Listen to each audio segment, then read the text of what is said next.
now she's being judged by a woman. In the other chapter, she was being judged by a man. In this chapter, she's being judged by a woman for sitting at the feet and listening to Jesus. It's crazy how we're so quick to judge people when they're doing something that is not socially acceptable, right? But it's crazy because these are the same people that are judging these people for sitting at the presence of Jesus. They say and sit there and they claim to say that they love Jesus and all this other rah, rah, rah, rah. Okay, let's think about that.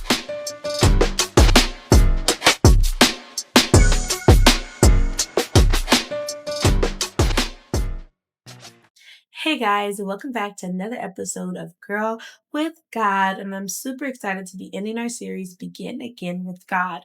Today, our focus is going to be on the renewal of the mind. It's going to specifically talk about choosing presence over pressure. Okay, so let's go ahead and get into it today. Our main focus is going to be from the book of Luke, chapter 10, verse 38 through 42. And our main focus today is really going to be talking about Martha and Mary. While they were traveling, he entered a village, and a woman named Martha welcomed him into her home.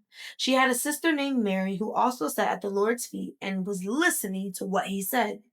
But Martha was distracted by her many tasks, and she came up and asked, Lord, don't you care that my sister has left me to serve alone?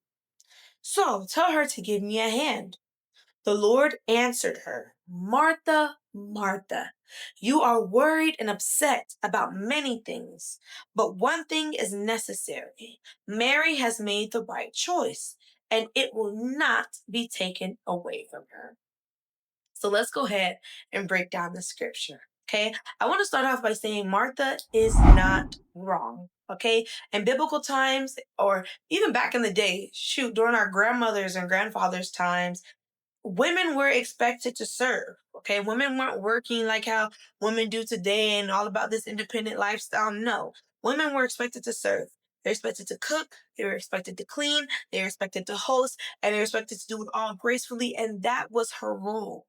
So Martha was doing exactly what society, what culture, and what tradition was telling her what a woman should be doing, right?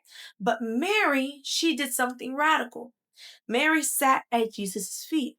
She did something that was not expected. She did something that was not normal. She did something that was not culturally acceptable, right? A lot of people would have judged her if they were in that room with her. And we're going to talk about people like that would judge her, okay? But she chose to do it anyway. And I feel like when people read the scripture, it kind of goes over their head because many of us, as women especially, we do the things that we are expected or supposed to feel like we're doing, right? As women, as Christians, as daughters, as servants. But here's the thing, just because something is expected doesn't mean it is required by God. Okay? As a woman of God, you are not called to live up to the expectation that other people have for you. Okay? Unless it is your mother, your father, or your spouse. Okay? Because that's just biblical. It tells us in the Bible, as women, we are to be submissive to our men as long as it's biblically right. Okay? And to honor our parents. Besides that, okay? If God didn't ask you to do it, you don't owe it to nobody. You really don't. And so we see Martha, she's overwhelmed. She is anxious. She is frustrated. And why? Because she's carrying the pressure that God never put on her. Jesus never told her to do all of that. We have to think about it. Jesus was someone that was kind of chill. He didn't mind people sitting down and just listening to what he had to say. And Mary, what she chose instead to do was she chose to be a part of the presence. Okay. Mary, I know she sat to herself and thought, I know what is expected of me, but I'm going to choose to sit down and listen to Jesus. And Jesus didn't rebuke Mary. He didn't say, woman, get up, woman, da da da. No, he corrected Martha instead. Listen how he corrected Martha. He said, Martha, Martha. First of all, when somebody say your name twice, I feel like, especially Jesus, like when he said it, like Peter, Peter, Martha, Martha. That's Jesus telling you real quick to get yourself together. Martha, Martha, you are worried and upset about many things, but one thing is necessary. Not 10 things, not everything, but this one thing. And Mary chose it. Listen, Martha welcomed him. If we go back to the beginning, because this is very short but powerful. If we go back to the beginning, Martha welcomed Jesus. Jesus is walking around preaching the gospel. Martha welcomed Jesus into his home. And Mary was sitting in there. And instead of Mary going over there to where Martha was, Mary sat at the Lord's feet. The most humblest place you could be at, first of all, and listen to what he said, whether it was a parable, whether it was one of his you know how Jesus loved to talk in parables. So I imagine that's what he was saying or teaching at his feet. She sat there and she got this wisdom. And I feel like a lot of people, especially I see on social media, I've seen that thing that was going around where people was talking about, would you rather get 10 minutes with Jesus, I think, or $10 million or something like that. And a lot of people was saying that they would choose the $10 million because they have the biblical word and there's nothing else Jesus could teach them. I find that crazy when you see the scripture right here, because imagine that Martha chose a different route, but Jesus said there was one thing and Mary made the right choice by sitting in my presence. So I feel like all them people that were saying that they have the Bible to help them, I think you missed over the scripture right here. But Mary had made the right choice and it will not be taken away from her. So you could be like Martha and get distracted and overwhelmed because you think that you know everything, but it looks like sitting at the presence of Jesus is really the place to be, because sitting at the presence of Jesus is really a posture of surrender, taking that time to be with Jesus. Okay, who knows when you ever if you get a chance to be with Jesus, especially back in these days. Okay, everybody took that time with Jesus, they took it and they held on to it.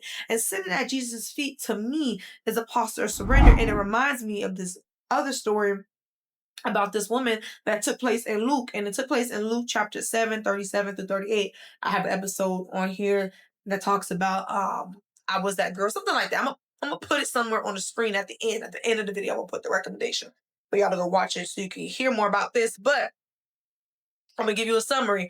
There was a woman who literally stood at Jesus' feet crying, and she began to wash his feet with her tears. You know, she dried um his feet with the hair oil, this expensive perfume, all her money that she had, right?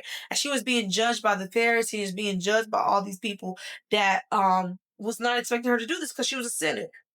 And as a woman, like, what are you doing? Like, get up. You know, they weren't expecting her to do this, right? And for her, this was an act of worship. And for her, this was a beautiful act of surrender.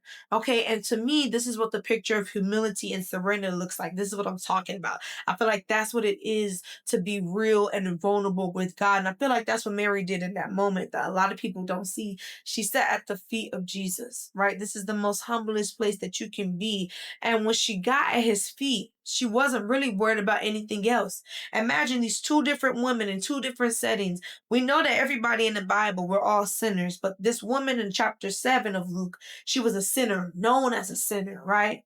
And people judged her for sitting at Jesus' feet and crying and asking for forgiveness, right? Her act of worship. And then we see this 3 chapters later where she's now she's being judged by a woman. In another chapter, she was being judged by a man. In this chapter, she's being judged by a woman for sitting at the feet and listening to Jesus. It's crazy how we're so quick to judge people when they're doing something that is not socially acceptable, right? But it's crazy because these are the same people that are judging these people for sitting at the presence of Jesus. They say and sit there and claim to say that they love Jesus and all this other rah, rah, rah, rah. Okay, let's think about that. Okay, she wasn't really worried about anything else. She wasn't focused on multitasking. Neither was one of these women. They were completely surrendering, fully present, and totally focused on Jesus. And even though for us, right, we don't have Jesus physically walking on this earth with us no longer. Okay, even though we can't physically sit at his feet today, I feel like we can spiritually. When they say, when you get down on your knees, right, get down on your knees, you're hitting your floor in prayer, and you're saying this to God: God, I have nothing left. Because Mary and this other woman, they didn't just sit there at Jesus' feet. They listened. I assume Mary may have worshiped like this other woman. They sat there, and that was the most important thing. They sat there and they listened. Okay, they listened to God. They worshiped God. They gave everything to God in that moment. And when I sat here and I was reading this to do this one for here, I realized something about myself. I felt exactly like Martha. And I know all of us have. All of us have felt like Martha, distracted, overwhelmed, wondering if I was really doing what God wanted me to do. Am I reaching out to him like I should? Am I really pushing forward with him in my walk? We start to question ourselves because we feel like in this moment, okay, I'm doing everything for God. I'm doing everything for God, right? But it starts to hit a little differently, right? And so I feel like all these distractions that I'm going through, all the noise, all the pressure, they have been keeping me from stillness. I'm letting everything in life, the things that I feel like I'm expected to do, and especially for a lot of Christian creators that sit on the platform, it's like this heavy expectation of what you're supposed to do. You're supposed to be this imperfect person. You know, you're going through life, but you're really not supposed to show that you're going through life and all these things that happen. It's like all this noise, but I had to realize to myself, especially when I was getting deep in my word, especially doing this for me because my YouTube Bible study and then sometimes my personal Bible study, it's so funny how I don't expect them to entwine with each other. But sometimes before I even do this, I'm teaching myself a lesson. And so that's what it was for me. I need to learn to sit down and be still. And that I realized that if I just sit at Jesus' feet, I just need to surrender to him fully. And that's what my stillness looks like. And like I said, I can't actually do this, but I think about it. Us young folks, especially in our 20s and our 30s and our 40s, as the time goes on, we think about these things that we're expected to be doing, that society has pronounced that this is what you should be doing by the age of 25, you should be a millionaire, da da da, travel. No, traveling the world, making millions of dollars, being a social media icon, or chasing this perfect image of life. It's easy to feel constantly like Martha, right? Busy and distracted instead of being like Mary, present and surrendering to God. And I feel like sometimes it's so hard to surrender. It is hard because, like I said, you're so distracted. You're so overwhelmed about, okay, this is what society has put on me. This is what the things that I need to do. But you really need to take a moment and just be still. And that's all it takes for you to do. It's just take that moment and just be. And sometimes I have to remind myself that when I get overwhelmed and I'm like, oh my goodness, I'm so anxious, silent the voices in my head because what am I doing? I'm listening to society. And I don't need to listen to society because I'm very thankful and grateful of every place and opportunity that God has put me in my hand. Just because someone is doing something else does not mean that's for you. God, in your opportunity, God will give it to you. And a good example of surrender and action was Peter. And I love this story. I love this story because I feel like you can use the story for so many different aspects in your life. But surrender in action was Peter walking on water. And this reminded me that nothing about this part of him walking on water was safe. Imagine every step that was required of Peter was full surrender and trust. He had to trust Jesus and he had to surrender everything. Imagine the waves were crashing, the wind was howling, distraction was everywhere. Imagine he's in the middle of a storm walking on this water. And I couldn't imagine being in this place overwhelmed. And remind you, Peter was walking good, good, good, good. But Peter had two choices in this moment. One, to stay focused on Jesus, or two, be distracted by the storm. And just like Martha, distraction almost made him sink. So we have to see sometimes that that's why we're sinking in life is because we're so distracted by the things that are happening. And then it reminded me, okay, maybe we need to be a little bit more like Moses. And I love the story of Moses in the book of Exodus. It's so good.